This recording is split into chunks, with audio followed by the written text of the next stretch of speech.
Hello and welcome to another Albion Online Dev Talk, where we talk about some of the cool changes coming to Albion Online with the Into the Fray update in June. In today's video, I want to go in depth with the portal towns and other convenience upgrades coming with the update, and we'll talk about a major shakeup coming to competitive 5 vs 5 with the introduction of the Crystal Arena and the non-lethal Crystal League. With our last update, we took major strides toward executing our vision of an exciting and flourishing open world. And with this update, we want to make sure that experiencing this world, especially the Outlands with their high-risk, high-reward playstyle, becomes easier and more enjoyable for everyone. With Into the Fray, the new portal towns will replace the existing portal regions in the Outlands and provide an all-new starting point for your Outland adventures.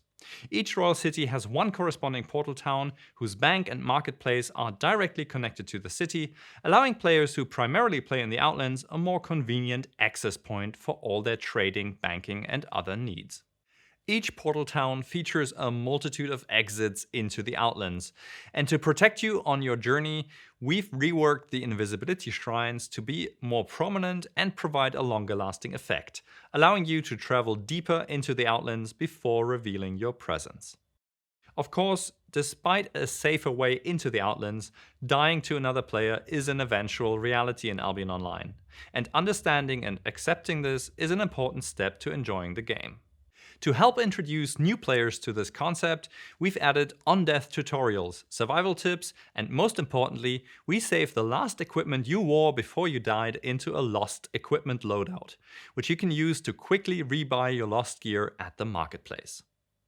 Another concern players often have is how big of a commitment they're making when traveling far out into the world, preventing them from exploring further and causing them to stay closer to cities and therefore play in risky, densely populated areas. To address this and generally improve everyone's experience, we're cutting back on travel time, unless you're transporting goods. The new Journey Back ability on all mounts except battle mounts allows you to return to your last visited city or hideout with a channeled ability instead of taking the tedious road back. To protect the trading economy, the use of this ability is restricted in several significant ways.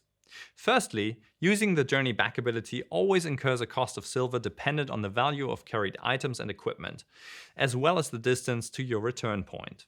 In addition, the ability cannot be used if you traded with another player, took items from a bank or player-placed chests, or if you're returning from a trade mission. Finally, the ability cannot be used while you are positioned within a large group of players or subject to the disarray or outlaw penalties.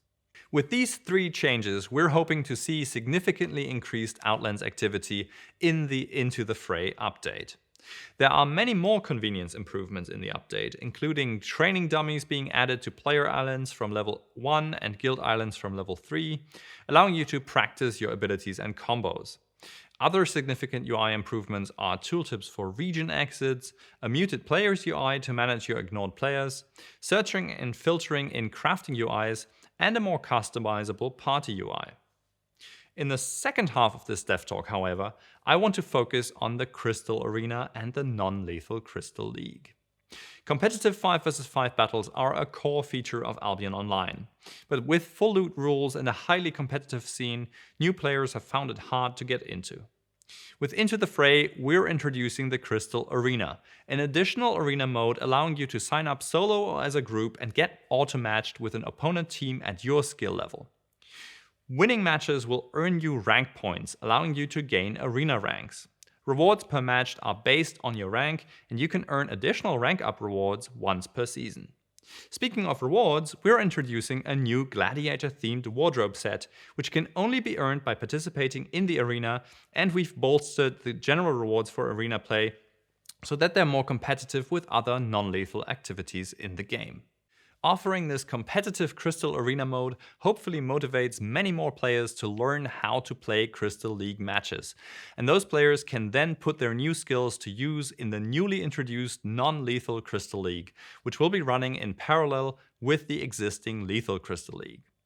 While rewards will be tuned down to compensate for the reduced risk, high-level non-lethal matches will still offer significant rewards and even a pathway for qualification for the Crystal League Championship.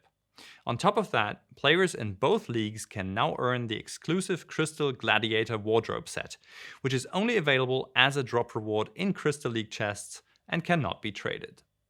We've also made various improvements to the 5 vs 5 Crystal League match, including adjustments to the map and a double healer penalty debuff to encourage a more diverse meta. Additionally, we added a custom matches UI, which allows you to challenge other parties on a specific map with custom rules like specific item power caps or allowed team sizes. As you can see, Into the Fray offers great opportunities for new players who have not yet ventured into the Outlands or tried their hands at competitive PvP, as well as veteran players who will have an easier time joining the action. We're looking forward to seeing you in the Outlands and the Crystal Arena when the update releases in early June. And in the meantime, stay tuned for our next Dev Talk, where we'll talk about the victory emotes, daily events, and all the changes and improvements coming to castles.